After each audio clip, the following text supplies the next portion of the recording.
Bonsoir à tous. J'espère que vous êtes heureux d'être ici présents ce soir. En tout cas, vous avez choisi la meilleure parole. En tout cas, c'est toujours avec notre plaisir que nous nous retrouvons pour partager la parole de Dieu. Vous savez qu'est-ce qu'il y a de bien avec la parole de Dieu? Est-ce que vous savez? Est-ce que vous savez? C'est qu'on ne finit jamais d'apprendre. Et même moi qui partage avec vous ce que l'Esprit Saint me permet de connaître, j'apprends encore plus à chaque fois. Donc, l'un à l'autre, nous échangeons car nous souhaitons entendre, écouter ce que le Saint-Esprit nous dit. Et chaque soir, nous sommes là pour mieux comprendre ce thème que nous avons durant cette année, la révélation de l'espérance. Dieu ne nous a pas laissés ignorants. Il est prêt à tout nous dire. Il suffit simplement que nous laissions cette parole entre nous. Et pour ce soir, le titre est Libéré, mais libéré par la vérité. Où pouvons-nous trouver aujourd'hui cette vérité? Les hommes, les femmes cherchent à connaître la vérité, mais il n'y a qu'une vérité. Elle se trouve dans la parole de Dieu. On raconte l'histoire d'un jeune homme dans la Grèce antique qui désirait profondément trouver la vérité. Il s'approcha d'un vieil homme considéré comme le plus sage de la vie et lui demanda: dis-moi, comment je peux trouver la vérité? Peux-tu mener à cette vérité? Le vieil homme laissa un moment réfléchir et dit: ok, tu veux savoir la vérité. Alors il se leva. Il se mit à marcher tranquillement tout le long de la ville. Le jeune homme, cherchant à connaître la vérité, décide de le suivre. Ils traversèrent les rues de la ville et arrivèrent à un moment au bord de la mer. Le vieil homme entra dans l'eau tout en continuant à marcher. Lorsqu'il eut de l'eau jusqu'à la taille, le vieil homme ordonna au jeune homme de se mettre les mains sous sa tête. Puis il lui plongea la tête sous l'eau. 3 fois, à 3 reprises, le jeune homme ressortit la tête de l'eau, tentant de respirer parce qu'il ne pouvait pas respirer. 3 fois, le vieil homme lui plongea la tête sous l'eau. La 3e fois, le jeune homme, vraiment agacé, il dit: mais tout ce que je voulais, c'est trouver la vérité et tu me plonges à chaque fois dans l'eau. Le sage vieil homme répondit tout en douceur pour essayer de calmer. Et il dit: lorsque tu désireras la vérité avec autant de force que tu désires respirer, quand tu as la tête sous l'eau, tu trouveras la vérité. Donc, si je cherche la vérité, je dois mettre toute mon énergie. De la même manière que ce jeune homme cherche à respirer, nous devons chercher à connaître la vérité. Et dans Jérémie, je lis le verset 13, il dit ceci: vous me chercherez et vous me trouverez si vous me cherchez de tout votre cœur. Le problème qu'il y a aujourd'hui, c'est que certains cherchent au mauvais endroit. Vraiment au mauvais endroit. Ils s'efforcent de combler le vide de leur vie par la réputation, les drogues, l'alcool, les richesses matérielles et des loisirs, seulement pour découvrir que toutes ces choses ne leur apportent vraiment aucune satisfaction. Et tôt ou tard, la question du vieux prophète fait écho en lui. Isaïe 55, verset 2. Pourquoi pesez-vous de l'argent pour ceux qui ne nourrissent pas? Pourquoi travaillez-vous pour ceux qui ne rassasient pas?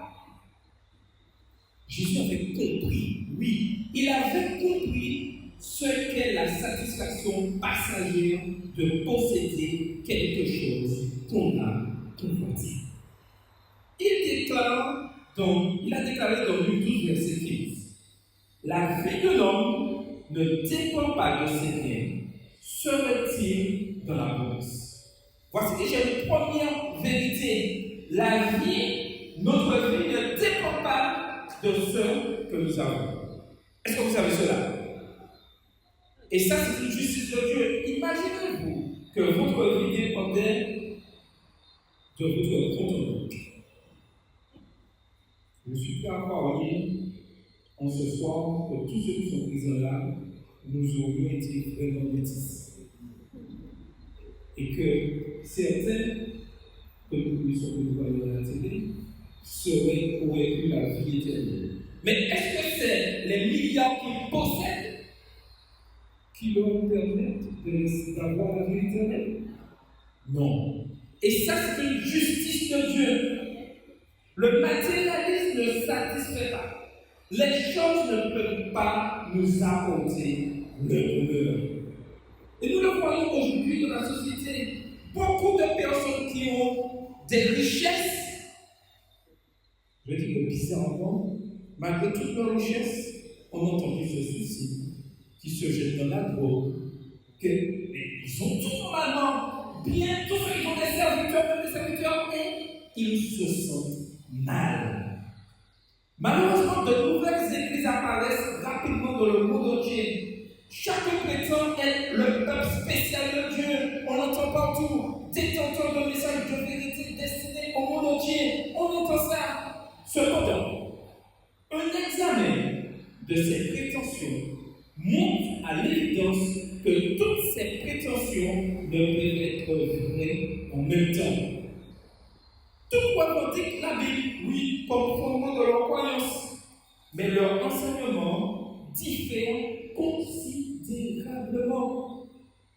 Comment les personnes sincères, oui, sincères peuvent-elles s'y trouver dans toutes les prétentions de ces religions et savoir avec certitude qu'est la vérité? Ce qu'est la vérité pour nous. Dieu a-t-il un goût spécial au sein du christianisme qu'il reconnaît aujourd'hui dans son Église? Ce sont des questions que beaucoup se posent et que nous aussi devons nous poser. Pour moi, c'est évident, car Paul écrivait dans Éphésiens 4, les versets 4 à 6, il y a un seul corps, il y a un seul esprit, comme aussi vous avez été appelés à une seule espérance par votre vocation. Et n'oublions pas notre thème, la révélation de l'espérance. Il y a un seul Seigneur, une seule foi, un seul baptême, un seul Dieu et Père de tous. Paul écrivait ceci à son jeune ami Timothée, dans 1 Timothée 3, verset 15. Et il dit à Timothée, tu sauras comment il faut se conduire dans la maison de Dieu, qui est l'église du Dieu vivant, la colonne et l'appui de la vérité. Et il ajoute encore clairement que l'église de Dieu d'aujourd'hui est la colonne et l'appui de la vérité. Vous me poserez la question, et je vais vous aussi poser la question, mais comment découvrir quelle église a la vérité? Il y a tellement d'églises. Comment découvrir quelle église a la vérité? Il y a tant de dénominations, tant de controverses, tant de confusion dans les communautés religieuses que certains vont à me dire que pour obtenir le salut, il suffit simplement de suivre Jésus et pas besoin d'aller dans une église. Mes amis, en ce soir, je peux vous dire que selon les Écritures, Jésus n'a jamais voulu qu'il y ait autant de confusion. Et certainement pas toutes ces dénominations. Juste avant sa crucifixion, il a prié ainsi dans Jean 17, verset 21, afin que tout soit un, comme toi, Père, tu es en moi, et comme je suis en toi, afin que aussi soit en nous, pour que le monde croie que tu m'as envoyé. Jésus désirait que le monde entier, oui, le monde entier reconnaisse ses disciples par leur unité et leur amour. Il ne voulait pas de division, aucune division dans son église. Et Paul écrit ceci dans 1 Corinthiens 12, verset 25, afin qu'il n'y ait pas de division dans le corps. Mais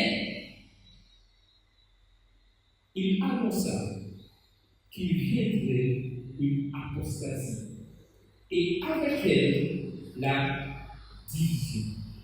Nous lisons cela dans Acte 20, versets 28 à 30. Et il est dit, prenez garde à vous-même et à tout le troupeau pour paître l'église de Dieu.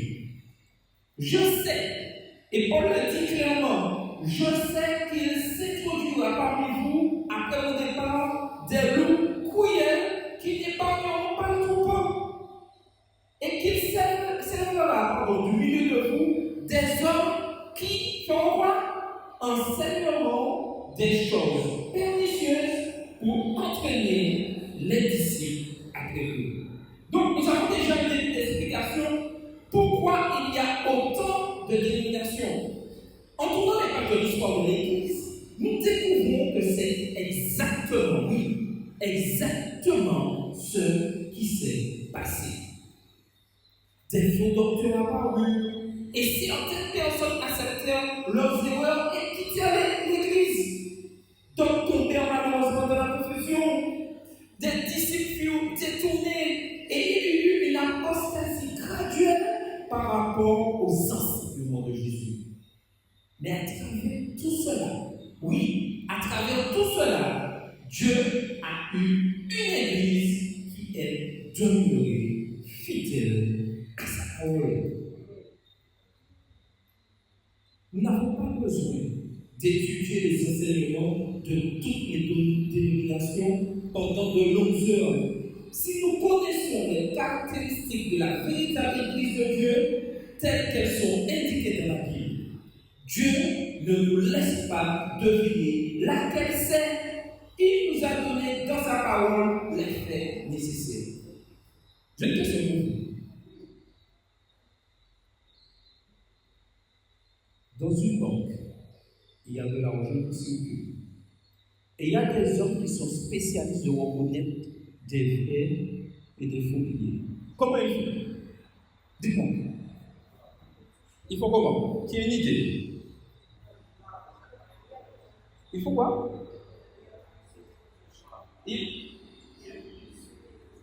Visuel et toucher, oui. J'entends oui. Ah oui,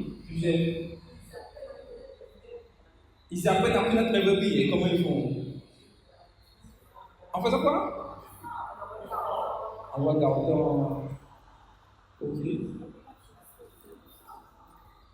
S'ils veulent, qu'en pensez-vous? Si je vous dis que pour découvrir les faux billets, il faut qu'ils touchent aussi les faux billets, c'est les connaître. Vous savez le secret, c'est quoi? Leur spécialité, c'est de n'utiliser que de vrais billets.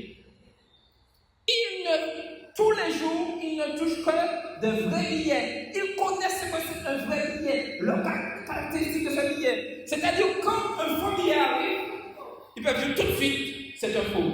Pourquoi? Parce qu'ils manipulent que de vrais billets. Et c'est comme ça que nous devons utiliser. Nous devons manipuler uniquement la parole de Dieu.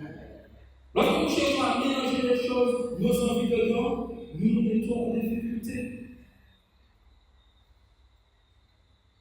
Dieu ne nous laisse pas deviner. Car le Seigneur, il dit dans Amos 3, verset 5, car le Seigneur l'Éternel ne fait rien sans avoir révélé son secret à ses serviteurs les prophètes. Le livre de l'Apocalypse est un résumé de toutes les prophéties de la Bible. Et c'est pour cela que durant cette quinzaine, nous allons prendre le temps de passer du temps dans ce livre-là. Certains ont peur de ce livre, mais en ce soir, je peux vous dire qu'il y a une révélation spéciale de l'espérance dans le livre de l'Apocalypse. C'est là que sont révélés, c'est là qu'est révélée l'apostasie et la confusion dans le domaine religieux qui existe aujourd'hui dans les derniers jours de l'histoire du monde. Dieu ne nous a pas laissé ignorants. L'Apocalypse avait prédit le grand conflit entre l'Église de Christ et Satan. Dans le chapitre 12, ce chapitre nous donne un aperçu panoramique de l'histoire de l'Église depuis l'époque de Jésus jusqu'à la fin du monde. Et nous aurons l'occasion, durant soir après soir, de découvrir cela. Un grand signe parut dans le ciel. Une femme enveloppée du soleil, la lune sous ses pieds et une couronne de 12 étoiles sur sa tête. Elle était enceinte et elle criait, étant en travail et dans les douleurs de l'enfantement. Apocalypse 2, verset 1 et 2. Dieu présente ici une femme revêtue du soleil, la lune sous ses pieds et portant sur la tête une couronne de 12 étoiles. Que signifie tout cela? Et c'est normal que vous posez cette question ce soir. Dans la prophétie biblique, une femme pure représente le peuple de Dieu, représente son Église. Et nous lisons cela dans Jérémie 6, verset 2. La belle et la délicate, la fille de Sion. Qui est Sion? Par l'intermédiaire d'Ésaïe. Dieu nous dit dans Ésaïe 59, verset 16. Pour dire à Sion, tu es mon peuple. Lorsque nous associons ces deux textes, nous voyons que Dieu a utilisé une femme vertueuse pour représenter sa véritable Église. L'apôtre Paul utilise la même terminologie pour décrire l'Église de Corinthe. Et il le dit dans 2 Corinthiens 11, verset 2. Je vous ai fiancé, qu'est-ce qu'il dit? Je vous ai fiancé à un seul époux pour vous présenter à Christ comme une vierge pure. Cependant, Jean a vu une autre femme qu'il nous décrit au chapitre 17 de l'Apocalypse. Et il dit, Apocalypse 17, verset 3 à 5. Je vis quoi? Une femme assise sur une bête écarlate, pleine de noms de blasphème. Cette femme était vêtue de peau et d'écarlate, et parée d'or, de pierres précieuses et de perles. Elle tenait dans sa main une coupe d'or remplie d'abominations et des impuretés de sa prostitution. Et sur son front était écrit un nom, un mystère, la Babylone la grande, la mère des prostituées et des abominations de la terre. Ce langage symbolique décrit une femme, oui, une femme impure. La fausse église, l'église déchue, a été infidèle à Christ et a fait des compromis avec la vérité biblique. Dans Jean 4, verset 4, Jean a utilisé des mots semblables pour décrire ceux qui abandonnent les enseignements divins et s'associent au monde. Et il dit, adultère que vous êtes, ne savez-vous pas que l'amour du monde est inimitié contre Dieu? Une femme déchue représente donc une fausse église. Et une femme pure représente une église pure. Examinons de nouveau cette prophétie de la femme pure. Apocalypse 12, versets 2 et 4. 2 et 4, oui, il nous est dit. Elle était enceinte et elle criait, étant en travail et dans les douleurs de l'enfantement. Le dragon se tint devant la femme qui allait enfanter afin de dévorer son enfant lorsqu'elle aurait enfanté. On peut se poser cette question pour ce soir. Qui est ce dragon? Qui se tient devant la femme pour dévorer son enfant dès sa naissance? C'est criminel. C'est injuste. Et le verset continue, verset 7 à 9, et il dit, et il y eut guerre dans le ciel. Michel et ses anges combattirent contre le dragon. Et le dragon et ses anges combattirent. Mais ils ne furent pas les plus forts. Et leur place ne fut plus trouvée dans le ciel. Et il fut précipité le grand dragon, le serpent ancien appelé le diable et Satan, celui qui séduit toute la terre. Il fut précipité sur la terre et ses anges furent précipités avec lui. L'Apocalypse aussi nous décrit cet enfant.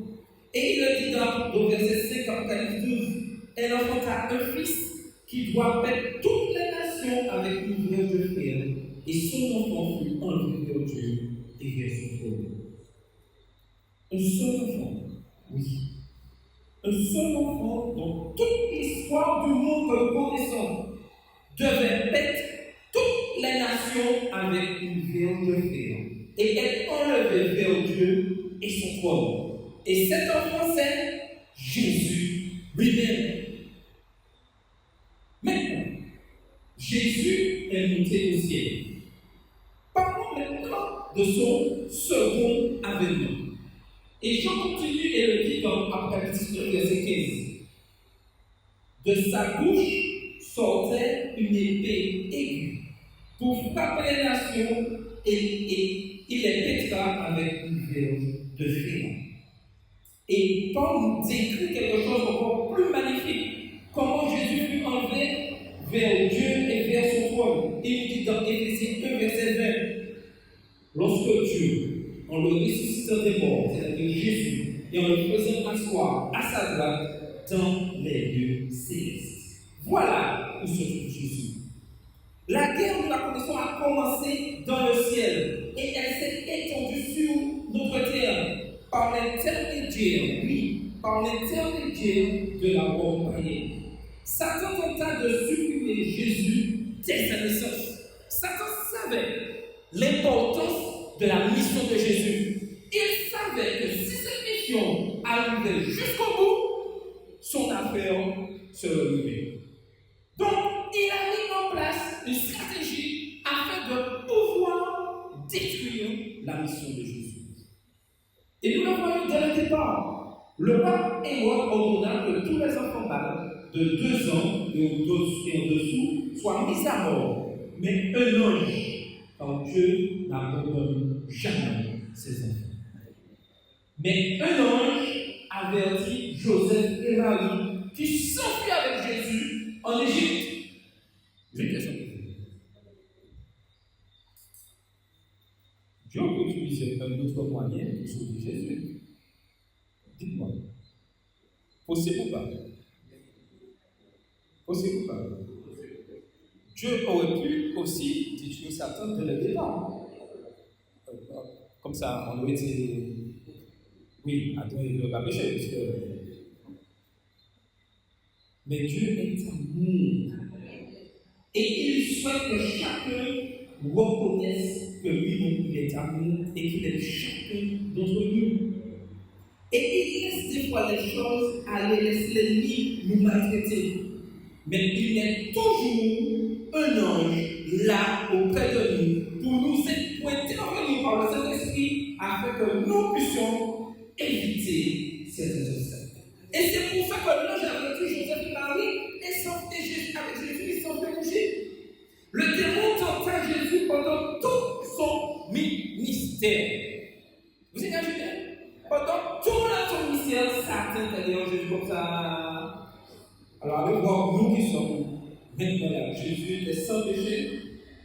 Alors, voir nous, lorsque nous décidons d'être dans la vérité sûre, eh bien, Satan envoie, entre guillemets, tous ses supports pour pouvoir nous détruire. Mais nous avons un Dieu qui veille ses enfants.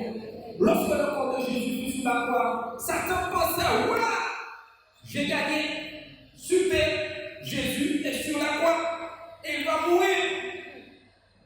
Lorsqu'on place Jésus dans le tombeau, on peut penser que Satan est en train de festoyer, merci, avec tous ses consorts.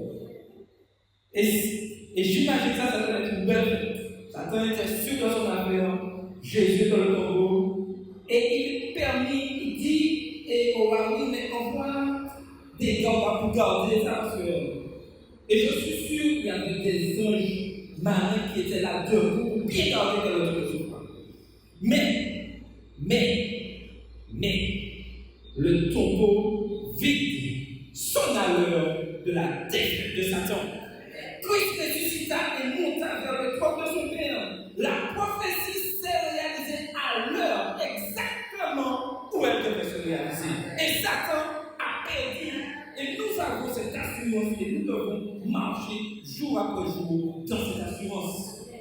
N'ayant pas réussi Satan à détruire le Fils de Dieu, il fallait bien qu'il se retourne contre quelque chose. Ok, j'ai échoué la main. Comme je suis toujours en vie, il faut que je m'occupe, il faut que je trouve quelque chose. Satan, à ce moment, retourne à sa colère contre la femme. C'est-à-dire contre l'Église chrétienne. Tous les disciples de Jésus, sauf un, mentir. Si vous voulez faire du mal à tes parents, comment allez-vous vous y faire? Dites-moi. Vous allez vous attaquer aux épaules. Et beaucoup de guerres pour faire chanter, pour faire parler certains hommes, on leur a fait croire, et même la réalité qu'on prenait leurs enfants et qu'on allait tuer leurs enfants. Satan ne pouvait plus atteindre Jésus, puisque Jésus est ressuscité, il est au ciel, il est à côté de Dieu le Père. Donc, Satan décide d'attaquer avec férocité les disciples de Jésus. Comme je le disais hier, et je ne vais pas vous mentir, lorsque vous décidez de suivre Jésus, Satan fera tout pour vous déstabiliser. Il fera tout. Et j'ajoute rien ce soir, si vous avez décidé de suivre Jésus et que vous menez une vie tranquille, sans danger, tout se passe bien, c'est le paradis, quand vous êtes tous de faire le péché, il y a un problème. Il y a un problème. Si vous n'êtes pas attaqué, c'est que vous êtes du mauvais côté. Parce que Satan n'attaque jamais ses policiers. Lorsque je décide de suivre Christ, Satan met tout le temps, toute son énergie pour pouvoir me détruire. Il attaqua avec férocité les disciples de Jésus. L'apôtre Paul fut décapité en dehors des murs de Rome. Des chrétiens furent torturés, jetés dans des cachots. Beaucoup scellèrent leur témoignage de leur sang. Tant que les apôtres furent vivants, l'Église demeura ferme dans la vérité. Après la mort des apôtres, avec l'écoulement du temps, certains chrétiens firent des compromis avec leur foi et de faux enseignements pénétraient à ce moment dans l'Église. Au IVe siècle, l'empereur Constantin s'efforça de sauvegarder l'unité de l'Empire romain en unissant païens et chrétiens dans un seul grand système religieux. Et aujourd'hui, Satan utilise la même méthode. Il essaie par tous les moyens que toutes les religions puissent s'unir ensemble sous le plus petit dénominateur commun. Mais avec la parole de Dieu, il n'y a pas de plus petit dénominateur commun. Il n'y a que dénominateur commun qui est la parole de Dieu, les 10 commandements, comme nous avons vu hier. Il en résulte à ce moment une grande popularité pour le christianisme. Et aujourd'hui, malheureusement, nous vivons la même chose. Il y a une grande popularité pour le christianisme. À cause de tous ces mélanges, des païens entrent dans l'église par le baptême et y apportent beaucoup de leurs croyances et de leurs pratiques qui sont contraires à la parole de Dieu. Ce qui s'est passé du temps des pionniers se réalisera aujourd'hui, malheureusement. Au fur et à mesure que l'Église embrassait ses erreurs, elle perdait de vue sa raison d'être. Un historien a écrit ceci. Les nouveaux chrétiens étaient, en ce qui concerne leur pensée et leur habitude, les vieux païens auparavant. Leur entrée en masse dans l'Église n'avait pas effacé leur paganisme.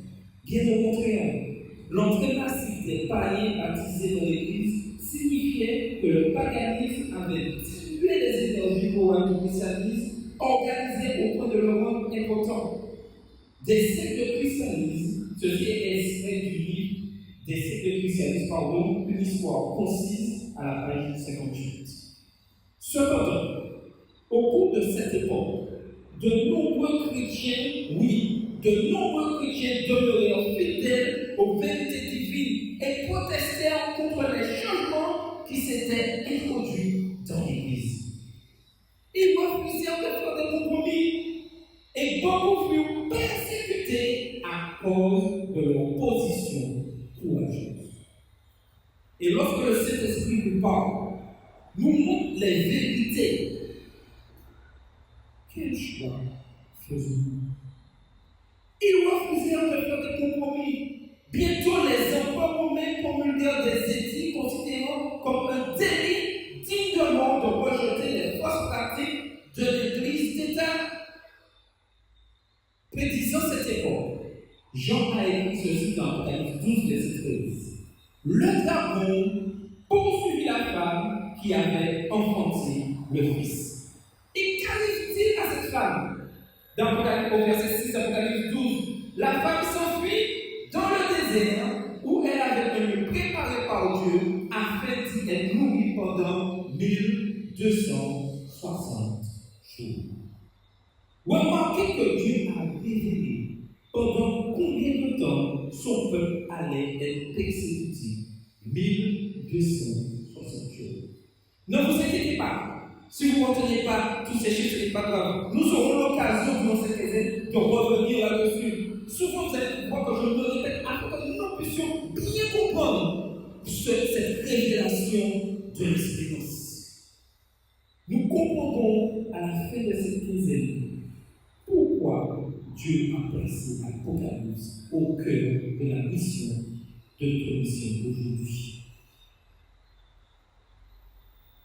Dans Ézéchiel 4, verset 6, nous est dit ceci. Je te pose 2 jours pour chaque année. Et c'est là que nous découvrons que nous voyons que un jour dans la prophétie biblique représente une année littérale. L'oppression du peuple fidèle de Dieu, telle qu'elle était annoncée dans l'Apocalypse, devait donc durer 1260 années. L'histoire confirme. Et c'est tout ça pour montrer comment la parole de Dieu, la prophétie est exacte. Parce que l'histoire confirme. C'est pas moi qui ai écrit l'histoire. Il y a des historiens placés et le temps a montré. L'histoire confirme l'exactitude de cette prophétie biblique. L'empereur romain justicien ordonna au général romain Bélisère de supprimer les 2 dernières puissances ariennes qui s'opposaient à l'Église de Rome. La dernière de ces puissances fut éliminée en 738 de notre ère. Et demain, nous allons revoir cette partie-là. Et Justicien déclara l'évêque de Rome, chef de l'Église, vrai et efficace correcteur des hérétiques. Le règne de l'intolérance envers les soi-disant hérétiques avait commencé à ce moment-là. Les chrétiens fidèles continuaient à chérir les vérités révélées dans la parole de Dieu, découvrirent que le seul moyen de sauvegarder leur foi était de fuir exactement comme l'Apocalypse l'avait prédit. La femme s'était enfuie au désert. Les Vaudois, les Albigeois et autres chrétiens fidèles s'enfuirent dans les Alpes du nord de l'Italie et dans le sud de la France.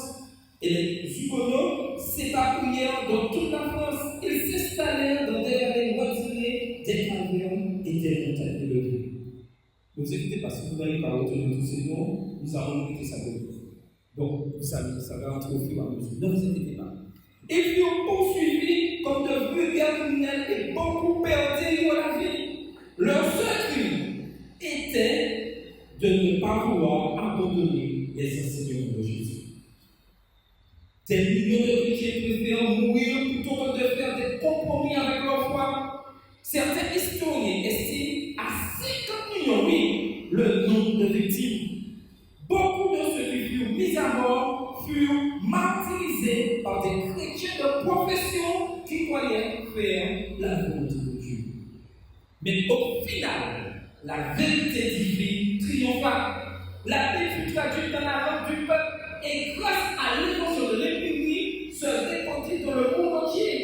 La vérité divine ne devait plus demeurer cachée. Le moment était venu pour qu'elle soit révélée au monde. De courageux réformateurs proclamèrent courageusement la parole de Dieu. Certains comme Hus et Jérôme périrent sur le bûcher à cause de la parole de Dieu.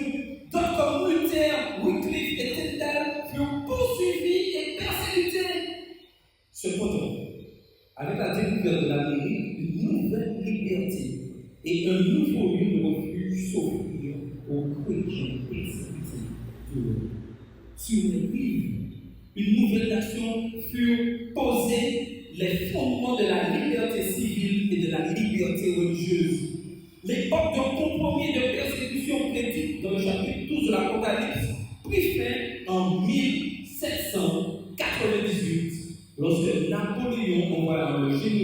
berger faire prisonnier de Pâques, exactement 1260 années après le début de cette période de persécution qui a commencé en 538.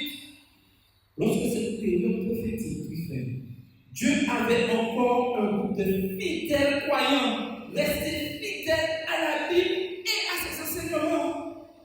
La prophétie avait prédit que Satan tournerait sa colère contre l'Église de Dieu qui resterait après cette période prophétique. Et il est dit dans Apocalypse 12, verset 17, le dragon fut irrité contre la femme et s'en alla faire la guerre au reste de sa postérité à ceux qui gardent les commandements de Dieu et qui retiennent le témoignage de Jésus. Qu'est-ce qu'il dit là? Satan, le dragon fait quoi? Irrité et s'en alla faire la guerre à sa postérité. Tout ceci pour vous dire, dès que nous nous engageons dans la vérité, Satan fera tout que nous soyons exécutés. Mais nous avons une espérance. Nous ne sommes pas persécutés pour rien.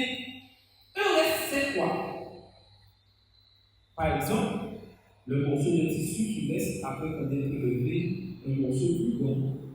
Ou lorsque nous allons chez la couturière ou le couturier, nous faisons une miroir, il reste toujours quelque chose de ça. Assurément, c'est ça. Si vous achetez 2 mètres pour faire un linge, le couturier a suppris. Le couturier n'utilise pas tous les 2 mètres. Sinon, vous avez un problème. Oui ou non? Donc, il en a 2 mètres pour le reste. Le reste de l'Église de Dieu, de cette dernière période de l'histoire de l'Église, c'est l'Église qui va exister à la fin des temps, juste avant le second avènement de Jésus. Avec ceci, écrit dans l'Apocalypse, tous ceux qui racontent qu'il n'y a pas besoin d'église, il suffit de suivre Jésus et tout cette relation avec Jésus, c'est parce que nous disons dans la parole de Dieu. Il y a un reste, il y a une église qui respecte les commandements de Dieu.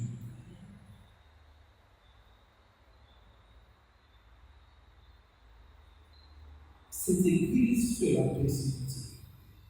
Le démon fut irrité et il s'en alla faire la guerre à l'église des derniers temps. Satan est furieux que le peuple de Dieu suive encore la vérité divine en ces derniers temps. Jean décrit 2 caractéristiques par lesquelles nous pouvons reconnaître cette église des derniers temps. Apocalypse 12, verset 17. Le dragon fut irrité contre la femme et il s'en alla faire la guerre au reste de sa postérité à ceux qui gardent les commandements de Dieu et qui retiennent le témoignage de Jésus. Ce reste est constitué de ceux qui gardent les commandements de Dieu. Et nous avons vu hier, les commandements de Dieu ont été écrits par Dieu lui-même sur une pierre et ne peuvent être changés ou modifiés. C'est nous qui décidons ce que nous faisons de la vie de Dieu. Mais dites-vous, chaque église n'enseigne-t-elle pas que les chrétiens doivent obéir au commandement de Dieu? Oui, toutes les églises le disent. Mais il y a quand même une petite différence. Pas exactement. De nombreuses églises aujourd'hui enseignent à leurs membres, malheureusement, d'une manière ou d'une autre, à désobéir aux institutions de Dieu. Je prends un exemple. On enseigne dans certaines églises à se prosterner devant des images. Et quand il a dit comment? Tu ne te prosterneras, tu ne feras point. Souviens-toi du jour du repos pour le sanctifier, tu travailleras 6 jours et tu feras tout ton ouvrage, mais le 7e jour est le jour du repos de l'Éternel, ton Dieu. Non seulement le reste de l'Église, ou Église des derniers temps, devait garder les commandements de Dieu, mais la prophétie disait aussi qu'elle aurait quoi? Le témoignage de Jésus. Et Apocalypse 9, verset 10 nous dit, le témoignage de Jésus est l'esprit de la prophétie. L'Église de Dieu des derniers temps devra posséder les dons de l'esprit, y compris celui de prophétie.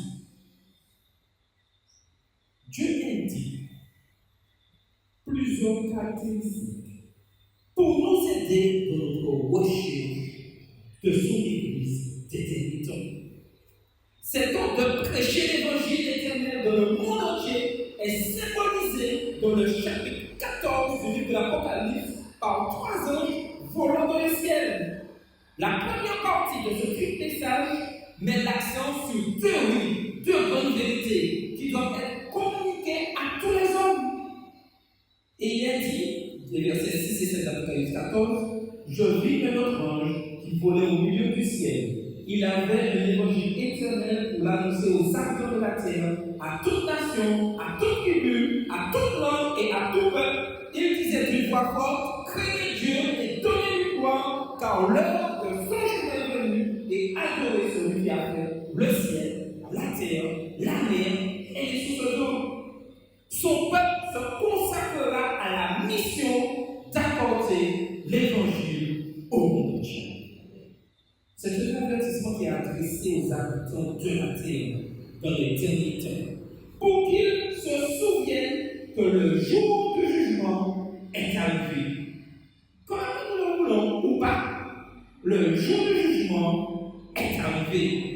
C'est aussi un appel du grand mémorial de la puissance créatrice de Dieu, le sabbat du 7e jour. La seconde partie de ce triple message se trouve au verset 8, il est dit un second ange suivi en disant elle est tombée, Babylone la grande qui a abreuvé toutes les nations du monde la couleur de sa débauche. Verset 8. Ce message invite le véritable peuple de Dieu à se séparer du monde religieux qui est plongé dans la confusion. Son attention est attirée vers l'apostasie qui règne dans le monde religieux aujourd'hui. Le dernier appel, le plus solennel de tous, est lancé dans la dernière partie de cette prophétie, versets 9 et 10 d'Apocalypse 14. Et il est dit, un troisième ange le suivit en disant d'une voix forte, si quelqu'un adore la bête et son image et reçoit une mort sous son front ou sous sa main, il boira lui aussi du vin de la fureur de Dieu. Le monde doit être averti contre l'adoration de la bête et de son image et contre la réception de sa mort. Jésus dit dans Jean 10, verset 16, j'ai encore d'autres brebis qui ne sont pas de cette bergerie. Celles-là, il faut que je les amène. Elles entendront ma voix et il y aura un seul troupeau, un seul berger qui sera Jésus-Christ. Je dois tout faire. Certes, je ne suis pas une église. Je suis Dieu. Je suis Jésus-Christ. Mais le fait de suivre Jésus-Christ m'engage dans une mission qui est menée par une église. Je ne peux pas fonctionner tout seul. Dieu a le fidèles disciples dans toutes les églises. Est-ce que vous savez ça? Dieu a des fidèles disciples dans toutes les églises. Mais il y a un temps où il n'y aura qu'un seul véritable troupeau, qu'une seule véritable église, et qui respectera tout ce que la parole de Dieu dit dans les 10 commandements. Où je serai à ce moment? Je serai dans cette église ou hors de cette église. Il n'y aura que 2 choix. Jésus nous dit que ces brebis seront appelés à sortir de ces autres troupeaux qui n'ont pas suivi soigneusement les enseignements de la parole de Dieu. Jean a prédit cette époque dans l'Apocalypse et il dit au chapitre 18, au verset 4, et j'entendis du ciel une autre voix qui disait, sortez du milieu de mon peuple afin que vous ne participiez point à ces péchés et que vous n'ayez point de part à ces fléaux. Les fidèles disciples de Dieu seront appelés à sortir des erreurs et de la confusion qui règne dans le monde religieux à la fin des temps. Vous remarquerez comment la Bible décrit le peuple qui est appelé à sortir de cette confusion religieuse qui règne avant le second arrivée de Jésus. C'est ici qu'on en vient. La persévérance des saints qui font quoi? Qui gardent les commandements de Dieu et la foi de Jésus. Et le verset continue. Je regardais et voici, il y avait une nuée blanche. Et sur la nuée était assis quelqu'un qui ressemblait à un fils d'homme, ayant sur sa tête une couronne d'or et dans sa main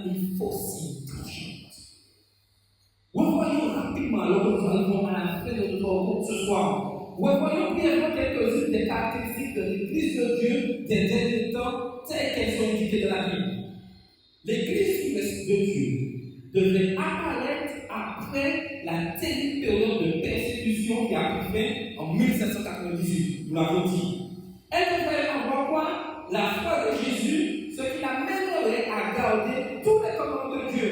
Ensuite, elle devait proclamer les messages d'avertissement spéciaux de l'Apocalypse au monde entier afin de préparer un peuple au retour de Jésus.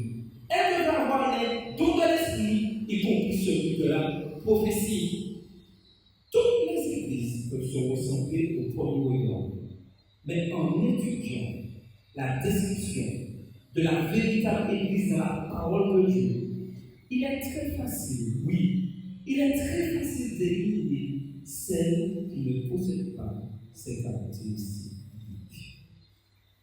Peut-être avez-vous déjà cherché, avez-vous déjà essayé de vous y trouver dans la confusion, oui, dans cette confusion qui règne dans le monde religieux d'aujourd'hui?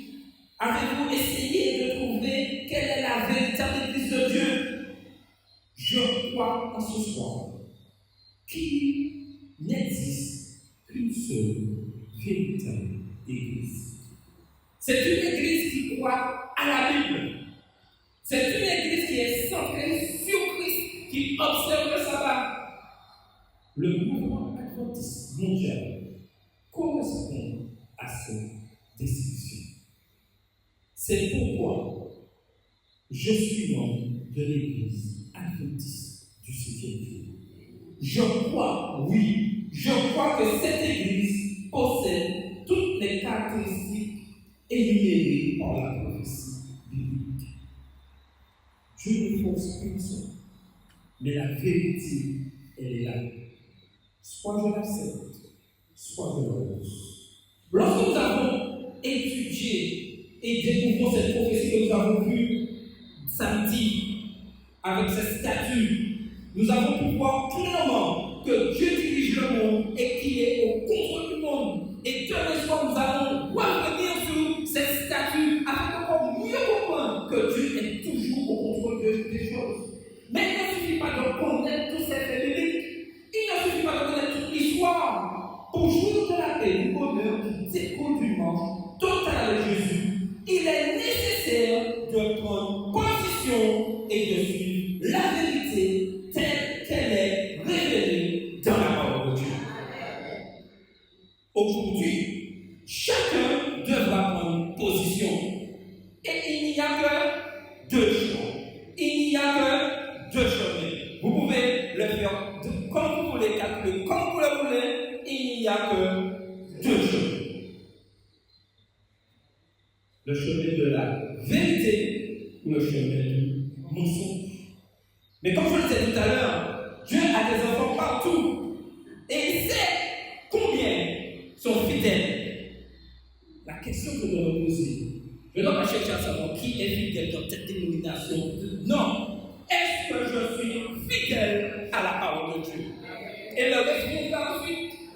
Chacun devra se positionner. Et en ce soir, j'ai une feuille pour chacun d'entre vous. Une feuille afin de pouvoir prendre position. Dieu vous invite, si on peut distribuer, si quelqu'un veut, pour ceux qui veulent, Dieu nous invite à prendre l'une des plus importantes décisions de notre vie. Et question, croyez-vous que ce que vous avez entendu prêcher ce soir est la parole de Dieu? Croyez-vous que vous avez entendu proclamer la vérité divine ce soir? Croyez-vous que le Saint-Esprit est présent et touche vos cœurs au cours de ce message de ce soir? Lorsque nous entendons la parole de Dieu, lorsque nous écoutons la vérité divine, le Saint-Esprit impressionne notre cœur pour nous amener à prendre une décision. Et nous qui sommes présents ici dans l'église adventiste depuis X années, qui connaissons la parole de Dieu, nous devons prendre position pour la vérité. Et ces messages, ces aides ne sont pas réservés uniquement à ceux qui ne sont pas encore membres de l'église du Reste. Ceux Et vous savez pourquoi? Parce que nous sommes tous pécheurs. Nous avons besoin de ce message. Nous avons besoin de proclamer ce message des trois anges partout. À nous en premier, ensuite aux autres. Et vivre le témoignage de Jésus. Lorsque nous entendons la parole de Dieu, lorsque nous écoutons la vérité divine, le Saint-Esprit impressionne notre cœur pour nous amener à prendre une décision. Le moment est maintenant venu de prendre cette décision. Voulez-vous dire oui Seigneur, j'accepte ta parole. Oui Jésus, je veux suivre ta vérité. Oui Jésus, je cède aux appels de cet esprit. Je te suivrai jusqu'au bout. Je choisis de marcher dans le sentier de la vérité. Si telle est votre décision, je vous invite à prier silencieusement dans votre cœur. C'est vous individuellement. C'est moi individuellement. Ce n'est pas la personne qui a côté de moi. Ce n'est pas le prédicateur qui me dirige dans cette décision. C'est le Saint-Esprit, la parole de Dieu, qui parle dans vos cœurs en ce soir. Imaginez que vous prenez 2 boulettes, l'une de cire et l'autre d'argile. Vous les laissez dehors au soleil pour pénétrer. Qu'est-ce qui va se passer avec votre cœur? Bien évidemment, l'une va fondre et l'autre va durcir. Il en est de même avec l'esprit de vérité. Lorsque les rayons de la vérité éclairent notre cœur, il ne peut pas rester inchangé. Soit ils font, soit ils s'endurcissent. Il nous appartient de savoir en ce soir dans quelle direction nous voulons aller. Ce soir, je voudrais demander d'examiner vos cœurs à la lumière de la parole de Dieu. Et ceci est réservé à tous, même à ceux qui se sont déjà engagés dans l'église du Est. Car nous savons que notre ennemi ne nous laisse pas de tout repos. Il fait entrer de fausses doctrines au sein de l'église du Est. Mais l'église du Est qui est attachée à la parole de Dieu sait qu'elle vaincra ses faux prophètes. Êtes-vous prêt à vous conformer à sa vérité, telle révélée dans sa parole? C'est tout ce que Dieu nous demande. Le Saint-Esprit nous a parlé en ce soir. Qu'allons-nous? Je vais vous inviter à vous lever alors que je ferai cette prière, afin de demander au Seigneur de pouvoir toucher le cœur. En ce soir, chacun d'entre nous, nous avons une décision. Lorsque je décide de suivre Christ dans la vérité, je suis un véritable témoin de Jésus. Levons-nous à le reconnaître. Ce soir, Seigneur Jésus, tu as permis que nous puissions discuter de sujets importants. Nous avons vu que tu diriges une femme qui représente ton Église dans l'éternité. Seigneur, nous voulons faire partie de ce peuple du Est. Nous voulons que le monde nous reconnaisse comme tes disciples, enseignants et vivants comme tu as dit. Nous voulons faire partie de ceux qui gardent les commandements et la foi de Jésus quand tu reviendras. Ce soir, Seigneur, nous voulons prendre une décision.